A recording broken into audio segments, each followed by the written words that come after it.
a dispute between Armenia and Azerbaijan, and the widespread anger that is felt in Armenia at the country's old ally Russia for doing nothing to stop the Azerbaijani army from taking control of Nagorno-Karabakh.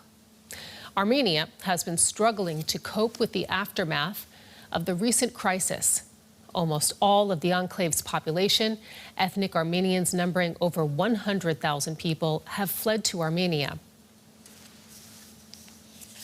While some Armenians now hope to forge closer ties with Europe instead of Russia, their geopolitical situation leaves no easy answers, as DW's Dmitry Ponyavin reports. As people go about their daily lives in the Armenian capital, there are very few obvious signs of the crisis.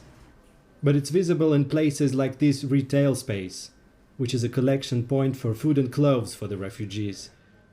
In the photo studio here, we meet Emma Marashlian. She's a designer and business owner with deep connections to Nagorno-Karabakh. For several years, she's been restoring traditional costumes from the region. She says the war has touched everyone in Armenia. We feel very vulnerable. We're in a very uncertain position.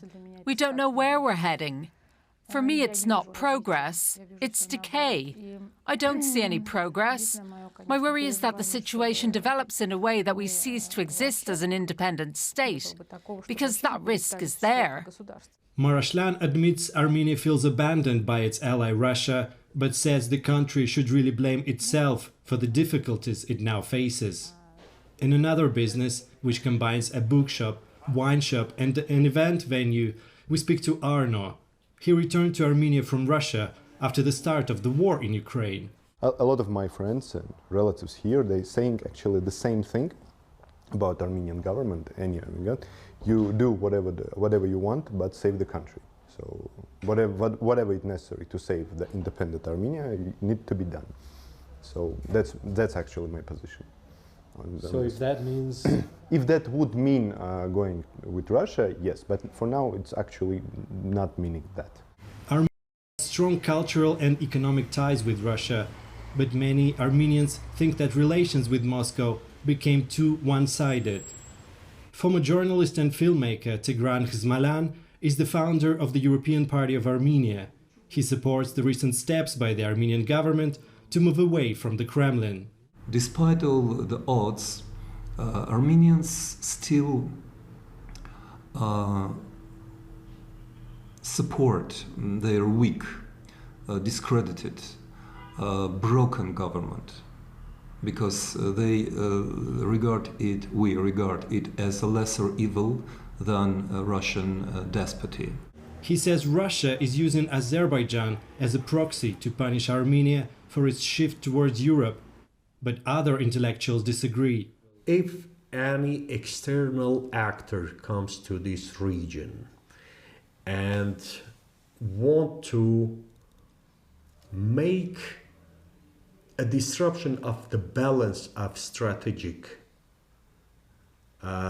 interest in this region, it will be more dangerous. As the debate continues, Armenia finds itself at a crossroads and under immense pressure. The stakes could be as high as its existence as an independent state. And DW's Dmitry Ponyavin filed that report. He joins us now from the Armenian capital, Yerevan. Dmitry, listening to the Armenians that you met with, it sounds like some see this situation as existential. Is it? Well, that's exactly the feeling here. There's a lot of uncertainty about the future, and a lot of Armenians that we met here, they talk exactly about that. So the country has been traditionally enjoying the protection from Russia, which many saw here for many, many decades, and it was part of the Soviet Union. So for many decades, Russia was seen as the protector of interests of Armenia against the other players in the region. So now many of them feel abandoned. They feel also disappointed with the actions of their own government, who they say didn't prepare enough, good enough for the conflict with Azerbaijan this time, but despite the fact that they knew that the new war probably was coming. So generally speaking, there is this sense of disappointment and also insecurity, because we have to remember it's a small country of nearly 3 million people. There's about 5 more or 6 more million people, ethnic Armenians, living worldwide who could potentially help in any potential conflict. But again, that's a very small number compared to the neighboring powerful nations in the region. Turkey has a population of 80 million, Iran has more than 80 million, of course there's Russia involved. So many people here describe this feeling of uncertainty about the future.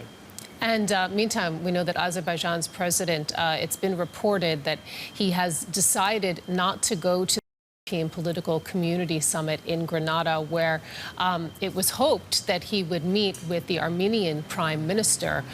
What has been the reaction to this in Yerevan? We heard from Armenian Prime Minister Nikol Pashinyan, who said he regrets deeply, and many other politicians here as well from the ruling coalition, saying that they regret this decision. And I will probably read some quotes now. Nikol Pashinyan said it was a shame that the two leaders would not be able to sign what he called a turning point document on the contested Nagorno-Karabakh region. The opposition, which is seen here as more allied with Russian interests, actually struck even more worrying tone. So there is this member of parliament from one of opposition parties. He said, Azerbaijan will try to take advantage of its political, moral, psychological, military superiority, as well as Armenia's strained relations with Russia to get more. So they're saying that Baku's appetites towards Armenia are only going to grow, and that's what they worry about. Can you put this all into the larger geopolitical context for us? Because as we heard in that report, Armenia is at a geopolitical crossroads, or at least it's seen that way. At this point, how strong are its ties with its historical ally, Russia? How high are the frustrations? Well, the frustrations are high, and we would definitely say that these relations, these ties with Russia are now under deep strain. It has very strong economic and cultural connection with Russia, and actually people here and economists and politicians, observers, they describe it's actually more like dependence on Russia in economy. Russian oligarchs and companies own whole sectors of industry here in Armenia.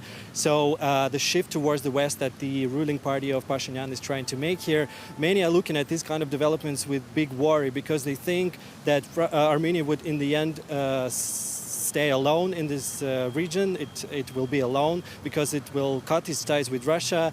And they think that the West doesn't really care about them, and they see themselves pretty much as a small player in this very big geopolitical game. That's what many people here describe as. With the view from Yerevan, DW's Dmitry Ponyavin, thank you so much.